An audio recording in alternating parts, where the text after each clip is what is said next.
Hello दोस्तों, कैसे हैं? उम्मीद करते हैं अच्छे होंगे। तो हम लोग डिस्कस कर रहे हैं प्रतियोगिता दर्पण का, जो कि जनवरी माह का है, और इसका राष्ट्रीय घटनाक्रम हम लोगों ने देख लिया है। जिन्होंने भी उस वीडियो को नहीं देखे हैं तो राष्ट्रीय घटनाक्रम वाले वीडियो को जाकर देख लें। तो आइए अंतर्राष्ट्रीय घटनाक्रम में देखते हैं। तो पहला आज का न्यूज है अमेरिका राष्ट्रपति चुनाव।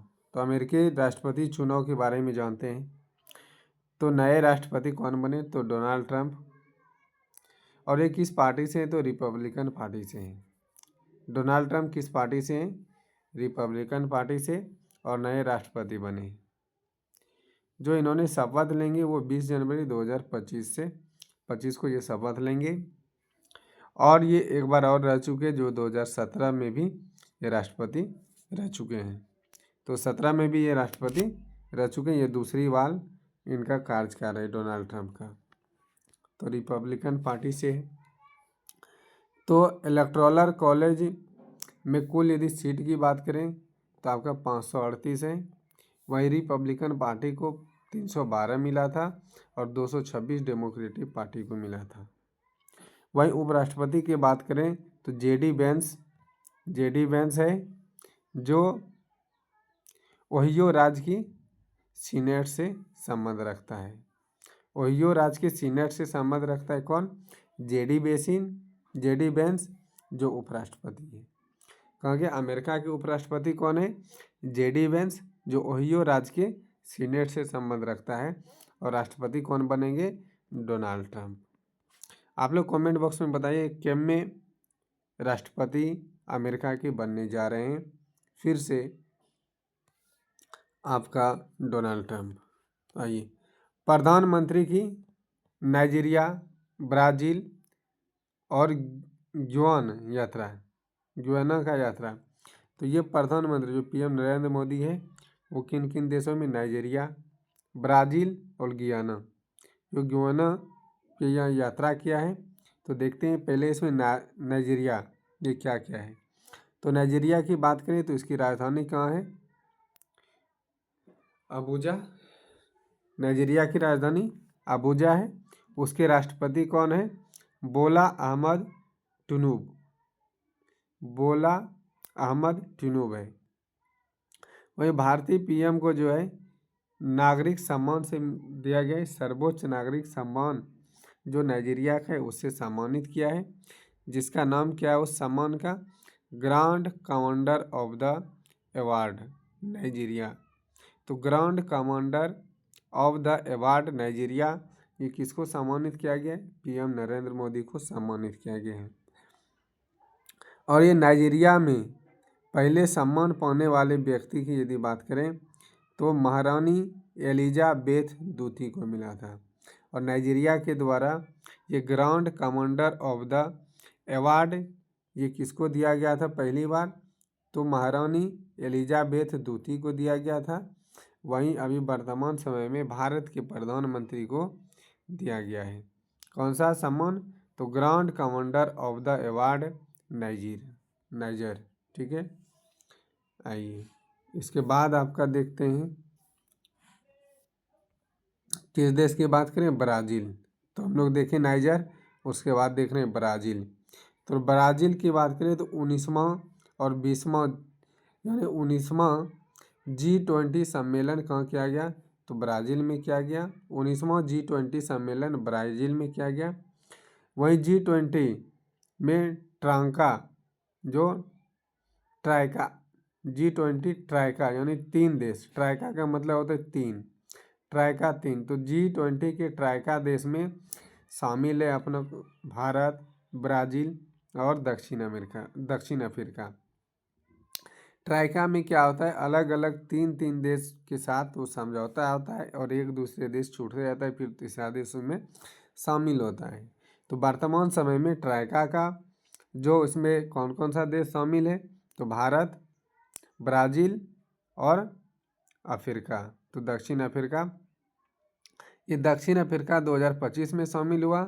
2024 में आपका ट्राइका के अंतर्गत ब्राज़ील शामिल हुआ। वहीं ब्राज़ील के राष्ट्रपति की बात करें कौन है, तो लूला डी सिल्वा। तो लूला डी सिल्वा कहाँ के राष्ट्रपति है, तो ब्राज़ील के राष्ट्रपति है। ब्राज़ील के राष्ट्रपति कौन है, लूला डी सिल्वा है। वहीं अब बचा गुयाना। तो गुयाना की बात करें तो गुयाना की राजधानी कहाँ है, जॉर्ज टाउन। कहाँ है, जॉर्ज टाउन है। गुयाना की राजधानी जॉर्ज टाउन। यहाँ के राष्ट्रपति कौन है, इरफान अली। राष्ट्रपति कौन है, इरफान अली। आइए दूसरे भारतीय, देखिए दूसरे भारत टेलीकॉम सम्मेलन का आयोजन, कैरिकॉम का सम्मेलन, कैरिकॉम दूसरे भारतीय कैरिकॉम का सम्मेलन का आयोजन किया जा रहा है। और पहला ये सम्मेलन कहाँ हुआ था, तो न्यूयॉर्क में 2019 में हुआ था।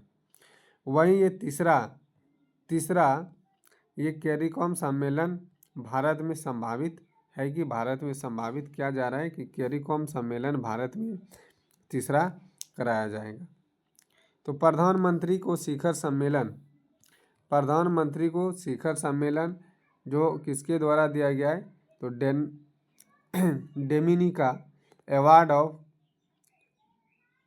Of honour. तो किसको, डोमिनिका अवार्ड ऑफ ऑनर प्रधानमंत्री को शिखर सम्मान किया गया था।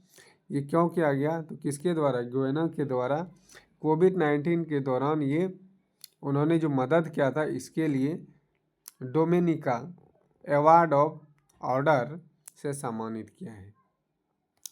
देश के सर्वोच्च राष्ट्रीय पुरस्कार द अर्थ कहाँ का है, ये आपका गुयाना का है, द ऑर्डर ऑफ एक्सेलेंस, इससे भी सम्मानित किया गया।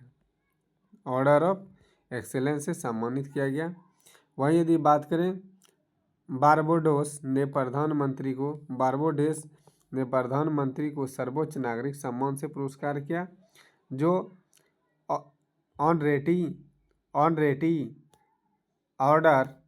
ऑफ फ्रीडम है।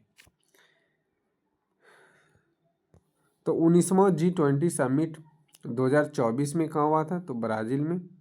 वो ब्राज़ील के रियो डी जेनेरियो में हुआ था। कहाँ पे, रियो डी जेनेरियो। 19वां G20 summit 2024 Rio de Janeiro Brazil में हुआ था। इसका थीम क्या था, न्याय संगत विश्व टिकाऊ गृह का निर्माण। देखिए, न्याय संगत विश्व टिकाऊ गृह का निर्माण और ब्राज़ील द्वारा भूख व गरीबी को विरोध वैश्विक संगठन यानी गठबंधन। तो ब्राज़ील द्वारा भूख व गरीबी के विरुद्ध वैश्विक गठबंधन, ये इसका थीम था। न्याय संगत विश्व टिकाऊ गृह का निर्माण, ब्राज़ील द्वारा भूख व गरीब के विरुद्ध वैश्विक गठबंधन। पहला समिट की यदि बात करें G20 का कहाँ हुआ था, 2008 में USA में हुआ था पहला समिट। वही 20वां समिट की यदि बात करें तो 20वां समिट कहाँ हुआ था, दक्षिण अफ्रीका में। और ये यानी इसके 20वां समिट जो होगा कहाँ होगा, दक्षिण अफ्रीका में 2025 में होने वाला है। 2025 में कहाँ होगा, दक्षिण अफ्रीका। G20 का 20वां बैठक दक्षिण अफ्रीका में होगा। 19वां कहाँ हुआ था, ब्राज़ील के रियो डी जेनेरियो में हुआ था। तो 20वां आपका होगा G20 का बैठक दक्षिण अफ्रीका में। पहला USA 2008 में हुआ था। इसके बाद देखते हैं दूसरा न्यूज़ क्या है। राष्ट्रमंडल राष्ट्रों के प्रमुख का 27वें सम्मेलन, जिसका नाम है चौगम 2024। राष्ट्रमंडल राष्ट्रों के प्रमुख का 27वें सम्मेलन, जिसको चौगम 2024 कहा जाता है, चौगम 2024।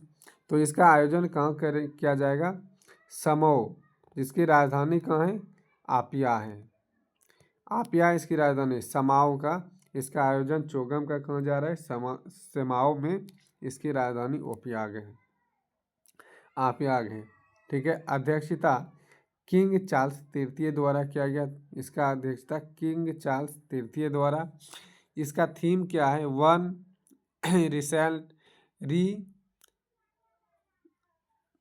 रिसेलेंट common future, one resilience common future, ठीक है।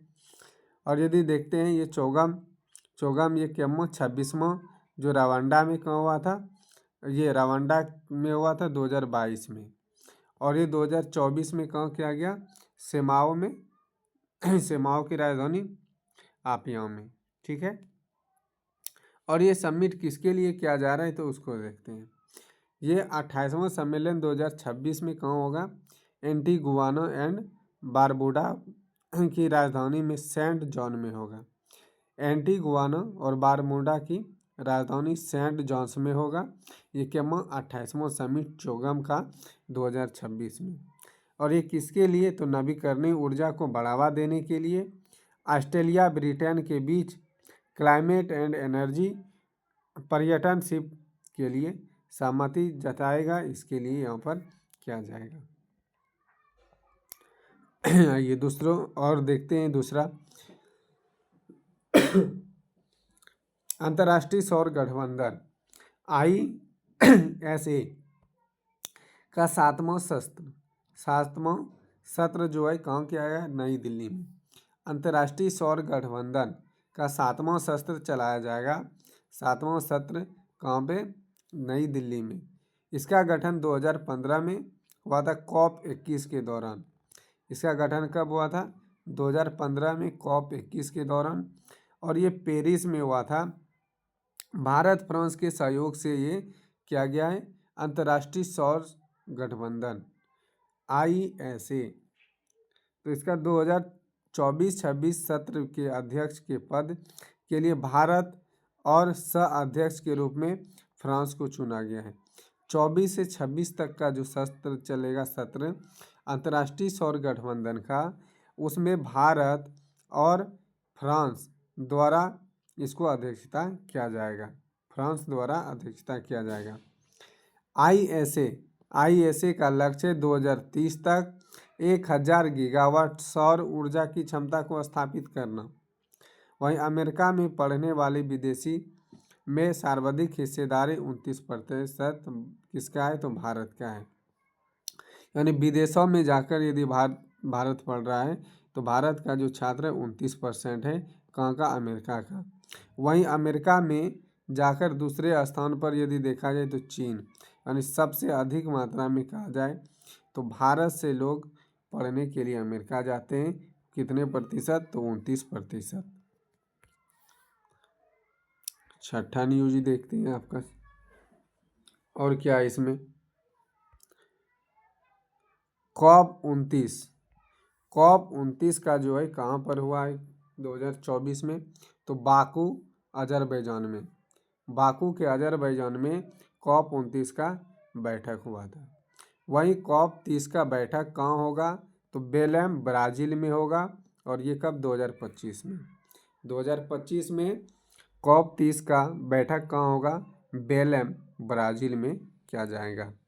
वहीं 2035 तक 300 एम्पियर की सालाना मदद मिलेगा। यानी इसमें क्या कि 2035 तक 300 अमेरिकी डॉलर को सालाना मदद मिलेगा। इसका लक्ष्य निर्धारण इसलिए किया गया है कि विकसित जो देश है वो विकासशील देशों को मदद करें, और भारत द्वारा इसमें समर्थन नहीं किया गया है।